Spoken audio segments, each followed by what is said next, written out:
Hello and welcome to another module from Nutrition with Intuition. We're up to lesson 4, so we're really cruising through a lot of things here, and I think you're doing amazing.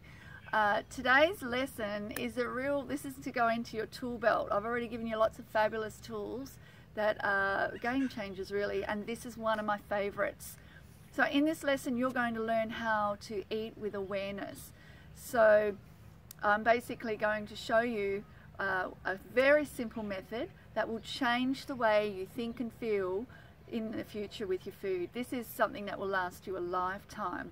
So instead of just eating without any consciousness as why you're grabbing and overeating and things like that, with no real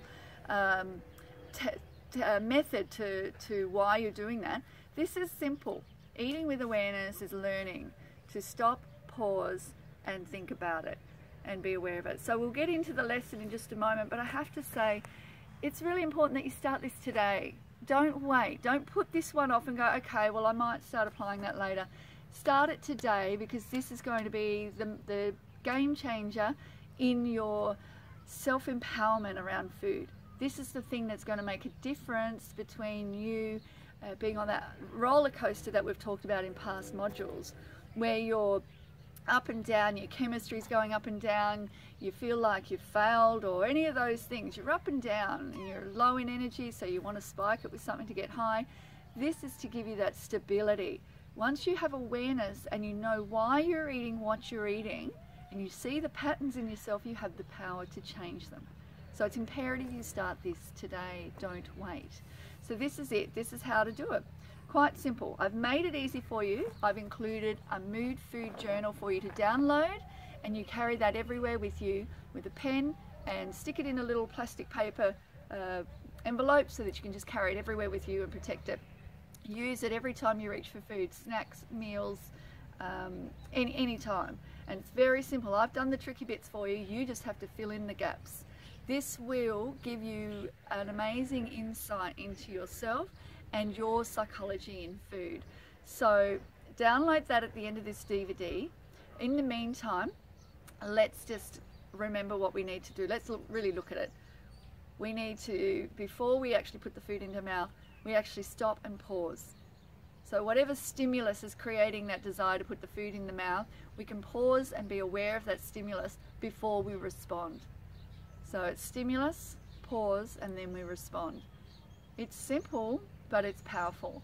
So I'll give you an example. If you're reaching for nuts, and even if they're healthy things, overeating healthy things can still trigger the ups and downs within your body, that chemistry that we've talked about in past modules. So being aware and slowing down so that you can actually take accountability of what you're doing, use that mood food diary to jot things down, so you're going to become more aware of your patterns. And when you're eating because you're anxious or fearful or emotionally challenged or stressed or exhausted, or even on a positive sense, you'll actually notice when you're gravitating towards beautiful, nourishing soul foods that say yes to your body, and you'll see how you're feeling in those times. So this is to highlight the positives and negatives, if we're going to call them anything. You know, I'm not into judgment around whether something's right or wrong. I'm into awareness. So this will help highlight those. Now, a couple of things that might challenge you.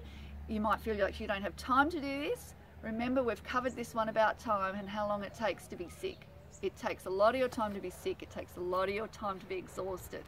So you make the time. This will save you time and a lot of angst about what you're doing with your food journey. It will actually make it a more empowered journey for you.